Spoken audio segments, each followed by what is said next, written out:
নমস্কার বন্ধুরা, কেমন আছেন সবাই? পিয়ালি প্রাগনাস ওয়ার্ল্ডে আপনাদের সবাইকে স্বাগত জানাই। তখন ঘড়িতে বাজছিল রাত প্রায় 11:30টার মতন, আর দিনটি ছিল বৃহস্পতিবার 13 তারিখ, মানে হোলির আগের দিন।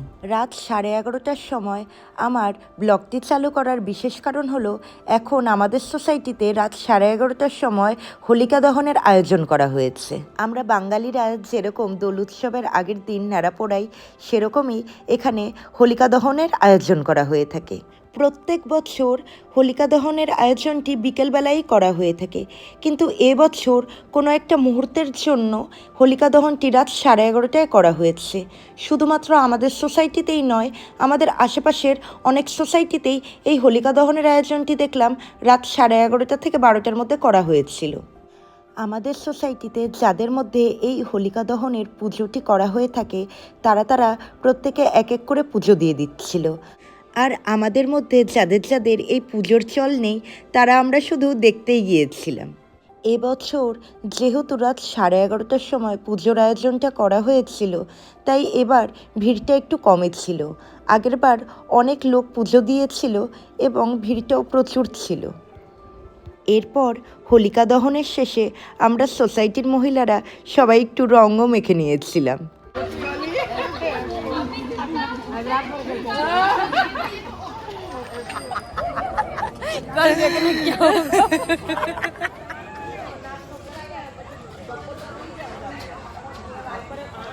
पता नहीं कब क्या कुछ बन रहा है। नहीं अभी बोल रहा है लंच का ही बोला हुआ है करके, ब्रेकफास्ट एंड लंच अभी আর এই দেখুন, রাত্রিবেলায় আমাদের সোসাইটিটা কত সুন্দর লাগে দেখতে। আসলে এই সোসাইটিটা তৈরি করা হয়েছিল শুধুমাত্র এনআরআইদের জন্য। আর আমাদের সোসাইটিতে যে বিল্ডার ছিল, তিনিও এনআরআই ছিলেন, কিন্তু পরবর্তীকালে অনেক এনআরআই যখন তাদের ফ্ল্যাটগুলো বিক্রি করছিল, সেই সুযোগে আমরা একটা ফ্ল্যাট নিয়ে নিয়েছিলাম এখানে। তো যাই হোক, রাত যখন 12টার মতন বাজে, তখন গৌতমকে বললাম, একটু আশেপাশের রাস্তাটা ঘুরিয়ে এনে দেখাও তো কি হচ্ছে চতুর্দিকে। যদিও আমরা বেশি দূর যাইনি, ওই 1 কিলোমিটারের মতন রাউন্ড করেই বাড়িতে চলে এসেছিলাম। নমস্কার বন্ধুরা, শুভ সকাল। আজকে হোলির দ্বিতীয় দিন। তো দ্বিতীয় দিন বলতে আজকেই হোলি।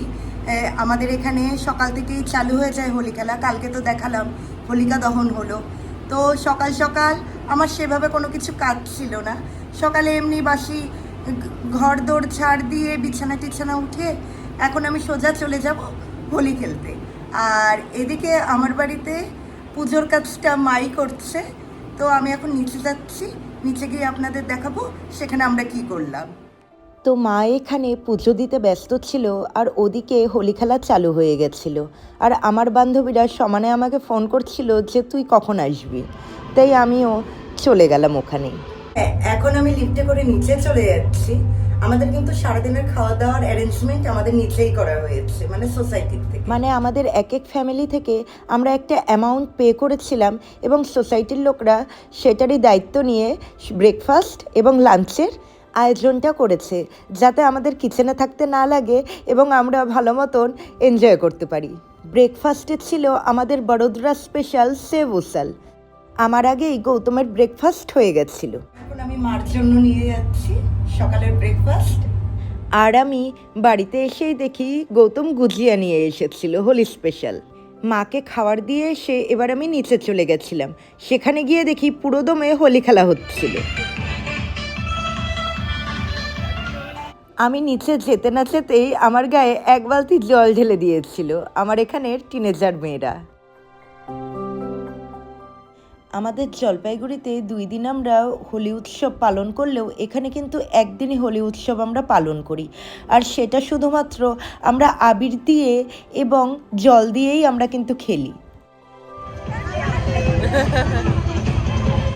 এই সোসাইটিতে আমি এসেছি কিন্তু বেশি দিন হয়নি।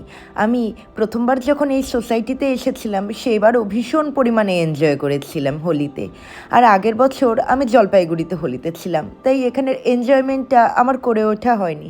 আর এবছর তো আমি মন খুলে এনজয় করেছি সবার সাথে।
আর দেখছেন তো আমাদের সোসাইটিতে কিন্তু আমরা শুধুমাত্র ইয়াং জেনারেশনের লোকরাই নেই, এখানে বয়স্ক থেকে শুরু করে একদম ছোট বাচ্চা অবধি আমরা সবাই একসাথেই হোলি খেলায় মেতে উঠি।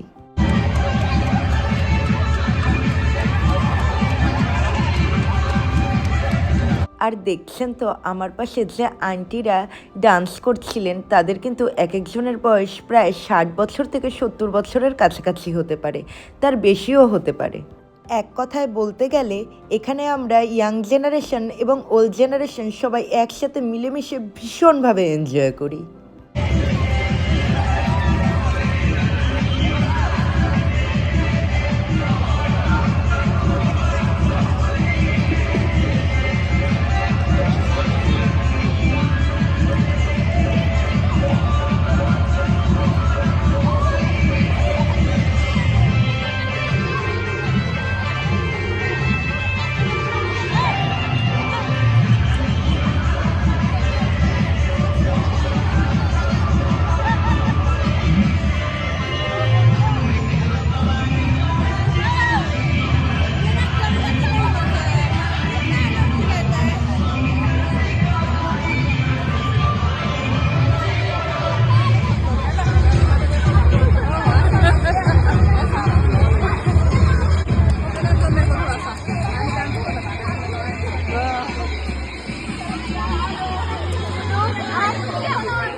তাহলে দেখছেন তো আমাদের আবির দিয়ে এবং জল দিয়ে কীরকম মাখামাখি অবস্থা। ওপরে একটা শাওয়ারেরও আয়োজন করা হয়েছিল, কিন্তু কোনো কারণবশত শাওয়ারটা চালু করতে পারা হয়নি।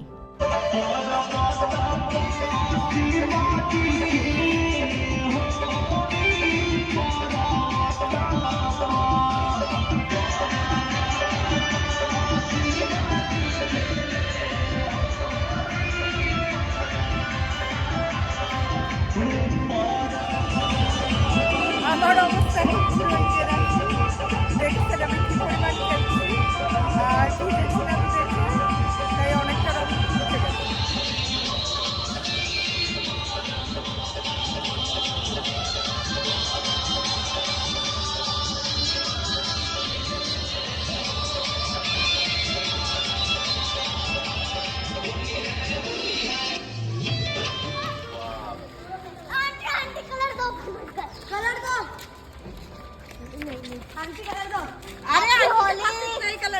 ये आंटी का ऐसा करके देना है, इसको बोलते हैं होली। हैप्पी होली।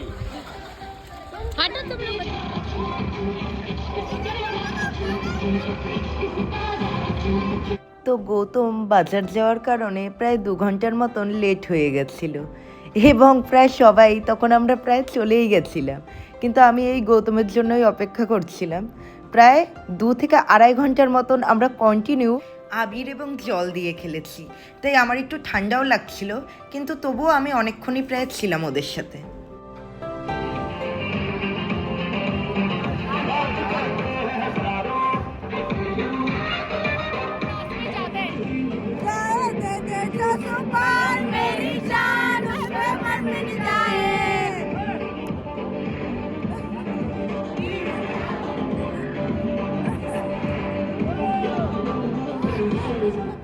নিচে খেলা শেষ করে এখন স্নান টান করে আবার আমরা নিচেই যাচ্ছি লাঞ্চ সারতে। তো আজকে লাঞ্চের আয়োজন নিচেই করা হয়েছে। আগে ভিডিওগুলো আমি শেয়ার করবো আপনাদের সাথে। আমি যখন নিচে যাই তখন প্রায় দুপুর 1:30টার মতন বাজছিল, কিন্তু গিয়ে নিচে দেখি আমাদের সোসাইটির জেন্টস লোকদের তখনও খেলা শেষ হয়নি। দেখছেন তো তাদের কি অবস্থা। डेली तो चलते हो आए दिन बैठो आप अरे रोज बैठते हैं रोज बैठते हैं आज चलना है ना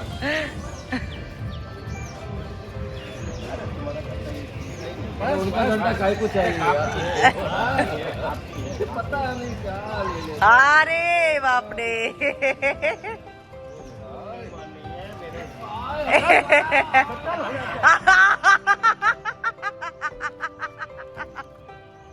अरे कहाँ भाग रहे हैं भाई आँख बंद करिए आँख बंद करिए सबसे ज्यादा रंग एक आदमी को लगाया तो इनको ही लगाए कौन सा एरिया बाकी है देखो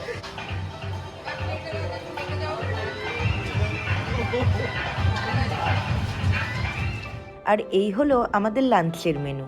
আমাদের এখানে কিন্তু বুফে সিস্টেমই করা হয়ে থাকে, আর যেহেতু এখানে ভেজিটেরিয়ান লোকও অনেকে রয়েছে তাই এখানে ভেজই করা হয়ে থাকে। ফ্রেশ হয়ে আসার পরেও আমার এই অবস্থা। যাই হোক, আজকে হোলির দিন, এখন কিছু করার নেই। তবু আমি লাঞ্চ নিয়ে নিয়েছি, বেশি আমি কাউকে রং লাগাতে দিইনি, এইটুকু আর কি। এই হলো আমার লাঞ্চের থালি। এখানে আছে ভেজ কাটলেট, চাটনি, পনির, একটা মিক্স ভেজ, পুরি, জিরা রাইস, ডাল আর পাঁপড়, সাথে একটু স্যালাড। লাঞ্চ শেষ হতে না হতেই দেখলাম আইসক্রিমের গাড়ি এসে হাজির হয়ে গেছে। তো আমি এখানে প্রায় 3 রকমের আইসক্রিম খেয়েছিলাম, আর এটা হলো বাদাম শেক।